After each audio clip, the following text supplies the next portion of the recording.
loolu la jëwriñ bu ñu dénkoon wàllum carburant yi di mel ak di Birame Souleye Diop yëkkati bi ci conférence bi nga xamante ne amaloon nen ko di conférence parti Pastef ñu teelu li nga xamante ne moo di extrait te dikkaat.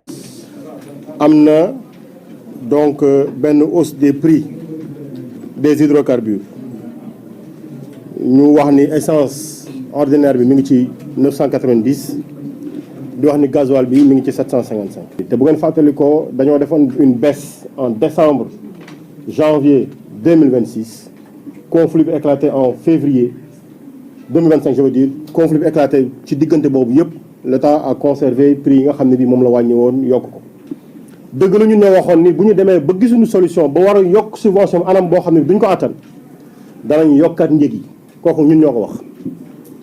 fiñ ko teg fu wóor la woon. mais li premier ministre waxoon dafa ni instruction bi ñu joxoon dafa ni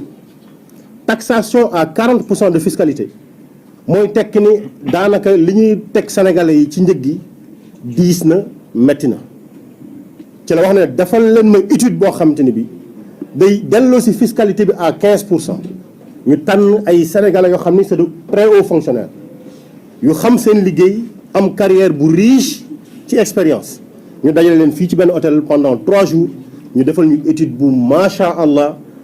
moo génne résultats yi. résultats yooyu li mu indi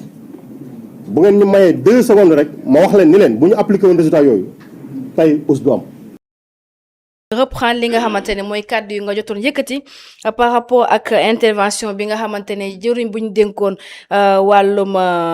tout ce qui est électrification haute maanaam énergie yëkkati na ko di Birame Souleye Diop démb ca conférence bu ñu amoon di conférence parti Pastef moom nag mu jàpp ne li nga xamante ne moo di njëg yi ñu yokk jaaru yoon benn yoon te gisul tamit le pourquoi ñu def ko. waaw effectivement sànq dafa mel ni ba ma doon expliquer dafa amoon problème de son. te am ñu ne ci chat bi ne gars yi ñooy attaqué xalaat parce que bëgguñ dégg explication yi mais sànq maa ngi ko doon wax ma ne il faut revenir peut-être ci communication gouvernement bi par rapport à la communication du gouvernement ñoom ñu ngi ne prix bi li tax ñu yokk ko te ñoom waxuñ yokk sax dañ ne c'est un réajustement du prix maanaam prix bi dañ ko delloo rek ca fa mu waroon nekk ñu ne nag c'est la conjoncture internationale c'est-à-dire que ak guerre beeg yooyu noonu dafa indi ay répercussions yoo xamante ne état bi mënatul woon soutenir mbir mi. ma ne d'accord ok il y a quelques mois en arrière jàpp naa ni li nga xamante ne moom mooy conjoncture bi par rapport ak pétrole bi sax ñuy wax wala prix du baril du pétrole gënoon na yokk parce que c'était à plus de $110. actuellement ñu ngi aux alentours de 80 à $90 donc prix du baril pétrole bi sax dafa wàññeeku. comme dafa wàññeeku. les gens ont des problèmes par rapport ak li nga xamante ni moom mooy wàññeeku bi man nag may xool le contexte économique global li tax ma naan may xool le contexte économique global dafa am yenn faits yoo xamante ne ce ne sont pas des faits isolés FMI seen dernière mission bi ñëwee au Sénégal ils avaient alerté sur les subventions de l'État du Sénégal ci li nga xamante ne moom mooy hydrocarbures yi dañoo alerté woon ba ñu joxe woon ay recommandations par rapport ak nan la ñuy lëkkaloo ak État du Sénégal dans le futur pour un probable accord le président de la République ba mu demee woon voyage Kenya ci sommet africain bi nga xamante doon nañ ko def avec la France dafa rencontré woon kiy diriger FMI mu ne moom dafa jël dossier bi en main pour un probable accord wala pour un futur accord avec le FMI après les premières directives yi nga xamante ne État du Sénégal def na ko mooy créer une direction boo xam ne foofu la ñuy centraliser la dette mooy la direction générale des financements et de la dette loolu dañ ko créer par décret pour lépp li nga xamante ne mooy dette bi foofu lañ koy saytuwee foofu lañ koy jëlee en charge te loolu dafa bokkoon ci recommandation yi nga xamante ni FMI ak yooyu jëloon nañ ko tamit par rapport ak li nga xamante ne moom mooy gestion wu dettu État du Sénégal ñu gis ne subvention yi moom la ñu layalee peut-être yokkub carburant bi man ma jàpp ni li état doon subventionné ci carburant sur le long terme effectivement doon na métti trop pour que état bi nangu ko jël en charge parce que il faut dire les choses telles quelles effectivement il y avait un énorme effort de la part de l'État du Sénégal ci gouvernement Ousmane Sonko pour subvention yi ñu maintenir ko ba pare prix yi ñu stabiliser ko mais sur le long terme ça pouvait être très très difficile pour état angu loolu c'est un fait boo xamante ne buñ ko bañ mais nag dans quelles conditions la ñu yokkee dans quel contexte la ñu yokkee contexte boobu xam nga maa ngi doon ñëw ba tey ci recommandation FMI yi tey ñu ngi ne la FMI dina ñëw en mission au Sénégal du 19 au 1er septembre 19 au 1er septembre boobu bu ñu defee seen mission ba pare est-ce que dañoo nar a dem vers un accord avec le Sénégal surtout est-ce que li nga xamante ne moom mooy yokk prix wu carburant bi ce n'est pas un effet annonciateur d'un probable accord boobu ci lan lay tàbbi ji parce que bu ñu nee carburant man j'alerte beaucoup sur la restructuration de la dette depuis le début ñu ngi wax ci affaire restructuration de la dette lan moo tax man may alerter ci affaire restructuration de la dette y a des effets annonciateurs bu ñu ne la dañuy def restructuration de la dette les subventions ci wàllum énergie ci wàllum denrée yi loolu état du Sénégal gars yi dañ naan la subvention yi dafa bëri trop il faut que mu am un coût de la charge boo xamante ne population bi ñoo koy angu et je rappelle aux Sénégalais le discours du ministre des Finances Cheikh Diba ba mu nekkee à l'Assemblée nationale dafa ne woon Ousmane Sonko nañu partager les charges avec la population bi ñu jël seen charge état bi jël ñu mën a yokk prix yi Ousmane Sonko ne ko loolu d'accordu ci ba léegi parce que dafa gëm ne état war na mën a jël ay levier ci boppam pour mën a may population yi ñu souffler parce que population yi li ñu leen di laaj ci presse bi déjà bëri na en termes de sacrifice mais bu fekkee da nga nar a dem vers une restructuration de ta dette effectivement restructuration bi lan la lay permettre liquidité bi dina ñëw les organismes ak yooyu noonu FMI li mu ñuy jox ñun en tant que financement c'est pas ça qui développe le Sénégal mais FMI benn gage la bu ñu nee Sénégal par exemple def na accord avec FMI da ngay gis yeneen structures ils seront enclins à venir financer le Sénégal mais quel financement yooyu est-ce que ça va arranger notre doctrine de souveraineté bi nga xamante ne ñu ngi koy jaay depuis lors quel sera l'avenir de nos ressources yi nga xamante ni dañ ne woon dañuy dem vers la nationalisation de nos ressources projet Yaakaar Teranga baa ngi fi ICS baa ngi fi yeneen ak yeneen projet et lan moo tax ma naan j'alerte par rapport ak accordu FMI bi quand tu entends le ministre de l'Industrie et du Commerce dire que écarté wuñ restructuration de la dette mu tourné waat ce même ministre de l'Industrie et du Commerce ñëwaat ne ICS yi dañuy dem renégociation pour am ci 30% Yaakaar Teranga gars yi seen discours yi ñu ngi naan la souverainisme boobu c'est du populisme Abdourahmane Diouf a ko wax et pourtant il est ministre d'un département stratégique par rapport à nos ressources naturelles énergie et pétrole gis nga fee yooyu noonu yëpp boo ko dajalee ak contexte bi ñu ne yéegal nañ prix yi man foofu j'alerte par rapport à un possible accord du FMI lan mooy nekk contenu wu accord bi te démb gis naa Abdourahmane Sarr ancien ministre de l'économie et du plan def ci un texte très intéressant mu ne est-ce que li ñu yéegal prix wu carburant ak FMI li mu nar a ñëw est-ce que ce n'est pas un effet annonciateur et beneen problème xam nga loi de finances rectificative 2026 gouvernement bi waroon nañ ko indi au niveau de l'Assemblée nationale te assemblée man bu ma sukkandikoo ci li Amadou Ba wax ba léegi c'est bloqué au niveau du gouvernement et le premier ministre ba léegi ñëwul def sa déclaration de politique générale à l'Assemblée nationale te booy def sa déclaration de politique générale da ngay wax sa gouvernement lan la nar ci réew mi par rapport à la souveraineté par rapport à notre relation avec le FMI par rapport ak suñu relation avec les partenaires internationaux li ñu naan le climat des affaires yow lan moo ci yéen seen gis-gis déclaration de politique générale mënoon nañu permettre ñu am des réponses par rapport à tout ça mais da ngay gis ne ba léegi le premier ministre defu ko et pourtant FMI mu ngi ñëw est-ce que du dañuy xaar ba xool ñoom lan mooy nekk contour discussion avec le FMI pour pouvoir venir faire une déclaration de politique générale est-ce que conditionné wuñ seen DPG ci lan mooy accord bi nar a tëbbee ci suñuy discussion avec le FMI yooyu c'est d'énormes questions parce que cette restructuration am na ñu bëri ñoo xamante ni ils sont pour la restructuration de la dette ma leen di déglu mais quels seront les effets ci suñu économie fii ak 5 à 10 ans parce que li ma wax si tu fais la restructuration de la dette les subventions sur l'énergie les denrées day tëb ñan ñooy supporter ces charges c'est les populations et par rapport aux investissements l'État du Sénégal ne pourra pas faire des investissements structurels ñun quand on parle de souveraineté l'agriculture yenn subventions yi dem ci campagne agricole yi dootu fa demati par rapport ak li nga xamante ne mooy industrialisation est-ce que tu vas pouvoir industrialiser pour soutenir une économie souveraine et endogène dootoo ko mënati. parce que bu boobaa des investisseurs. c'est-à-dire que ñoom ñoo lay orienter par rapport à tes mécanismes d'investissement. maanaam ñoom ñoo lay wan yoon bi ngay jaar. absolument. on va quitter le terrain de la souveraineté pour nekk ci terrain wu lan on privilégie le climat des affaires investisseurs yi nañ ñëw pour que dëkk bi am liquidité mais sous le régime de Macky Sall c'est ce qui se passait mais est-ce que tax na ñu créer les conditions d'un développement économique est-ce que le pouvoir d'achat du Sénégalais lambda dafa sentiroon ni wax dëgg neex yàlla investissement yi ñu def yépp et on a fait des investissements massifs surtout sur le plan des infrastructures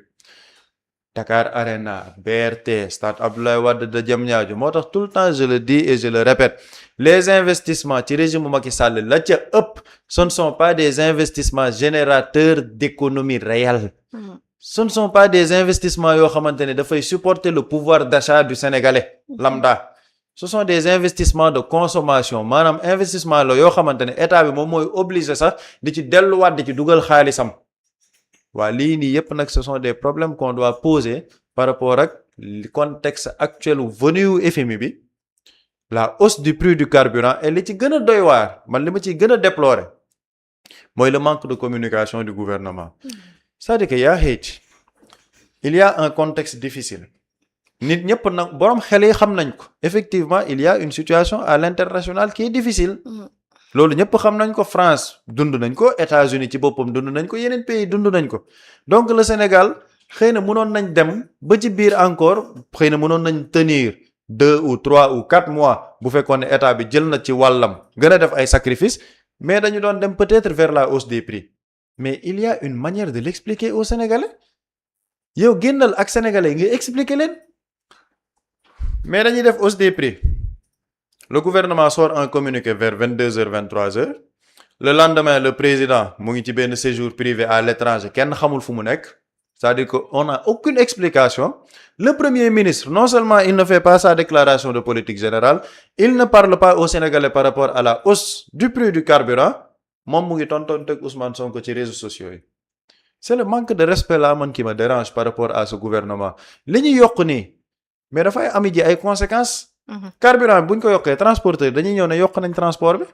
il y aura d'autres hausses te gars yi jamono ji ce n'est pas encore officiel mais ñu ngi koy dund ci marché bi.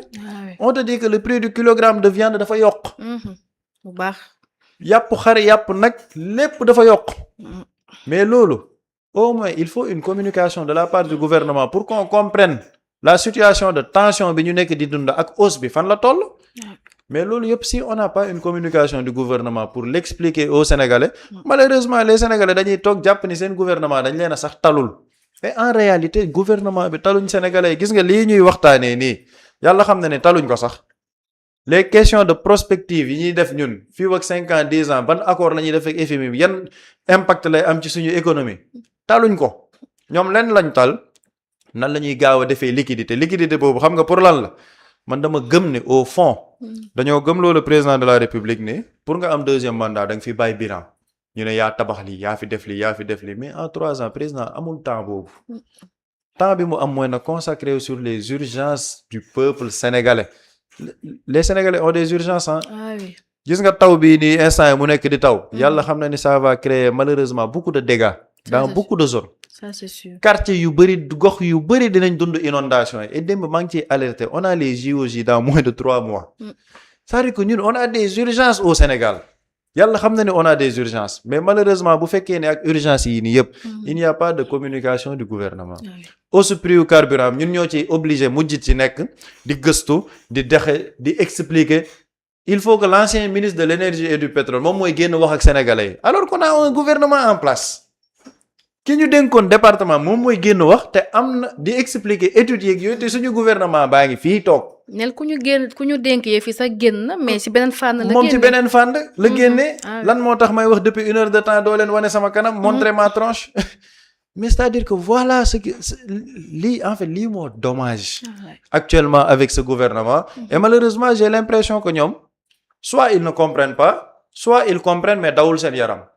man loolu laa jàpp soit comprendre uñ wala ñu comprendre te dawul seen yaram boog ni sénégalais yi li ñuy dund ñoom tranquille ça va ça passe. ñoom en tout cas ils sont dans d'autres considérations mais loolu nag li ñuy def noonu yëpp ñoom benn gain la ñu bëgg benn gain politique. Sénégalais yi pour nga am gain politique ci ñoom da nga leen di wekk da nga leen di nawloo boo amee décision yooyu jël sax nga dem waxtaan ak ñoom. Parfois dans un peuple dans un pays il peut y avoir des décisions impopulaires des mesures impopulaires mais nga dem génn ak sénégalais wax ak ñoom campagne agricole bi amoon na la fa sooxe woon par rapport à la commercialisation Ousmane Sonko dafa dem wàcc dem ca baykat yi dem toog ak ñoom wax ak ñoom ne leen lii mooy problème bi waaye état mënul def lii langage de vérité sénégalais yi déglu comprendre kuy d'accord nga d'accord ku d'accordul nga ne d'accorduma mais au moins wax nañoo ak yow wekk nañ la mais jamono ji loo gis le gouvernement ne nous parle pas. Le Premier ministre ne fait pas sa déclaration de politique générale. Le président, il est hors du pays. On te dit un séjour à l'étranger, agenda après nit ñi dinañ ko communiquer. Donc on a l'impression qu'on est dans le flou par rapport ak ni ñu nekkee di gérer et malheureusement comme on n'a pas d'explication par rapport à la hausse du prix te jàpp naa ne duñ ko sax am gëwma ni dinañ ko am parce que depuis bañ ko yokkee ba léegi waxaatuñu duñ ko am et c'est très dommage parce que jàpp naa ne il faut qu'on parle aux Sénégalais mais malheureusement du gouvernement bi laa jàpp ni ñoom tal nañ sénégalais ba nekk di waxtaan ak ñoom di leen expliquer li xam. jërëjëf Pape Samba am na solo bu ñu desee ba tey ci argumentaire u Pape Samba ak li nga xamante ni moom la Birame Souleye Diop yëkkati est-ce que du ñu jàpp ni li nga xamante ni mooy hausse des prix carburant bi rek nekk la petite partie rek visible de l'iceberg. Effectivement et man damay taxaw foofu d'abord parce que Pape Samba dafa souligner lu garaaw muy yokku la hausse des prix des carburants muy super beeg gasoil bi c'est l'ancien ministre de l'énergie Birame Souleye Diop moo génn di ñu ci jox ay explications alors que moom am na ko remplacer muy Abdourahmane Diouf bi nga xam ni toutes ces sorties c'est pour répondre c'est pour justifier wu parce que génnoon nga am loo wax ñu weddi la nekk lu woon dëgg nga war a génnaat pour tontu pourquoi parce que on a un gouvernement qui fait de la politique. xam nga Macky Sall dafa créé woon gouvernement de combat wala ñu dëgmal 2019 ñu ne année bi mooy année sociale dañuy nommer des ministres dans le but social mais bii c'est un gouvernement politique mooy waral parfois nit ki ñu koy xaar des réponses par rapport ak li ñu ko dénk mu tëll feneen d'abord la hausse la forme ou bien la manière même bi ñu ko defee moom laa doon souligner keroog yeggaliwu ma ko dañ ko def vendredi parce que nit ñi samedi lañ ko jot samedi. Alors que le communiqué a été signé le vendredi en réalité vendredi la génn mais dañoo bàyyi ba nit ñi tëdd nelaw bàyyi ba xaaju guddi rek ñu tëmbal ko sànni noonu maanaam jël rek sànni maanaam li gars yi naan teg rek daw ñu teg ko fa rek daw. waaw kay léegi da ngay xëy maanaam nit teel na tëdd da ngay xëy suba 5 heures du matin nga yeew nga tëdd 22 heures xamoo li xew de nga yeew nga. dawal sa oto nga panne carburant jàdd ci benn station ñu ne la non saa waay carburant bi dafa yokk boo jaree sax nga xuloo ca fekk xamoo li xew parce que gouvernement bi waxut ak yow teg daw maanaam teg rek daw lañ def gis nga kuy teg rek daw mais kooku am na lu muy nëbb c'est-à-dire que on a un gouvernement boo xamante nii parewuñ man ci li ma gis tenir un langage de vérité bu ma nee un langage de vérité mooy hausse bi am na lu ko waroon justifier muy soit la sortie du premier ministre avec parce que dañ ko doon gis da ngay gis parfois ce n'est pas seulement le premier ministre ou bien un ministre qui sort mais da ngay gis parfois 3 ministères yi nga xamante ni seen activité dafa lënkalewu ñu def benn sortie une déclaration commune. Qu'en est-il de cette situation kenn génnul premier ministre bi ñun bañ ko doon lan moo nekk sa première sortie après la hausse loo xam-xam Samba gën laa xam Demba. kenn xamul ku muy waxal sax moom le premier ministre le ministre de l'énergie bi ñu dénk moom domaine boobu noonu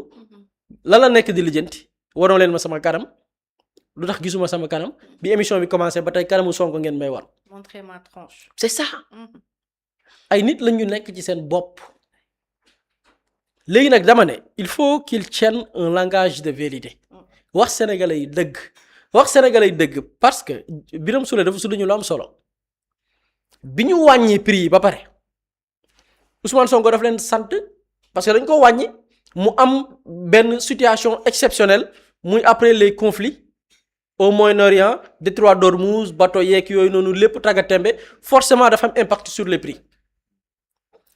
donc yokk bi ñu ne nag léegi naka la ñu yokk nañ mu tombeek benn situation exceptionnelle qui n'était pas prévue léegi naka la ñuy def pour maintenir les prix dëkk yu bari yokkoon nañ c'est-à-dire xel xam nga yoo xam ne soxlawul benn économiste wala benn docteur pour mu expliquer la ko le marché mondial dafa connaître benn hausse bu jéggi dayo Sénégal maintenir les prix ñu dem ba benn jamono le marché mondial connaître benn baisse prix yi yokk loolu soxlawul xam nga parfois gars yi dañuy bëgg a garaaw ci garaaw lu boobu lañ lay réeralee la preuve biñ fi wàññee dund gi lan la gars yi wax dañ ne non c'est normal parce que le marché mondial mbir yi dafa wàññeeku forcément dafa am impact mais bii ñu ne la yokku na Sénégal ñu maintenir les prix mu wàññeeku Sénégal yéegal prix contradiction la ñu ne bi mu amee naka la ñu maintenir les prix le ministre des finances d'alors Cheikh Diba proposé woon na pour ñu yokk le premier ministre d'antan muy Ousmane Sonko ne noonu nañu maintenir les prix mais du ci yam nañu prévoir maanaam même bu ñu demee ba yokk situation bu exceptionnelle lay nekk mais pour que situation exceptionnelle ba bañ a am nañu créer benn comité ñu woo ay kàngam ñu waxtaan ci xool yan facteur la ñu mën a jaar en dehors de la subvention mais taxation bi aussi ñu viser ko pour wàññi taxe bi ñuy appliquer ci li nga xamante ni mooy le prix des carburants bu ko defee ñu maintenir les prix ñu ne la commission bi pare na entre mai et juin bi ñu paree les résultats mooy lan prix sax parce que bu ma liiree Birame Souleye même essence bi waroon na wàññeeku super bi waroon na wàññeeku waat ci lu comité bi tënk liggéey ko diggante bi ci lañ leen dàq moo tax gis nga dàqu Ousmane Sonko ak ñenn ñu bari Pastef il faut pas seulement jël ko ci mbiru sax ci la mbiru contrôle des fonds publics mais il y a d'autres facteurs yoo xamante ni mën nga ko ci jël parce que fii yàgg nañ ko fi wax bi ñuy wax wàllu restructuration de la dette FMI ñun Sénégal xam nañ ajustement structurel dund nañ ko ajustement structurel dafay ñëw fekk état ne ko yaa ngi subventionné nangam prix nangam wàññi ko état wàññi ajustement structurel dem na ba dàquloo état ay way liggéeykat fii am na ci ñu ci bari seeni waajur ci jamono socialiste yi dàq nañ leen ci nga doon dégg ay départ volontaire ñoo xam ne dañu bàyyi seen liggéey ñu jox leen benn xaalis ñu dem toog parce que état dafa décidé woon wàññi les fonctionnaires ñu ci bari da ngay dégg ay temps diw naan waajuru diw dañ koo wàññi parce que état de loolu effet wu ajustement structurel la ñu ci bari seen jàng ci lañ yàq famille yu bari seen ci benn confort bi ñu nekkoon ci lañ duggee ci li nga xamante ni mooy ñàkk. lii mooy ajustement structurel léegi nag bu ñu amee benn situation boo xam ne nee nañ woy commencé nañ gars yi commencé jubiler ci yenn fonds yi nga xam ne levé nañ ko ñu ne déedéet waaye FMI mi ngi ñëw mu tombeek benn contexte ñu ne la carburant yokku na et li ci gën a grave moom laay wax ma ne le silence est suspect ñu ne pataaroo toog jàpp seen mor sa njàmbur nit ki booy jiite ay nit booy def dara da nga leen koy wax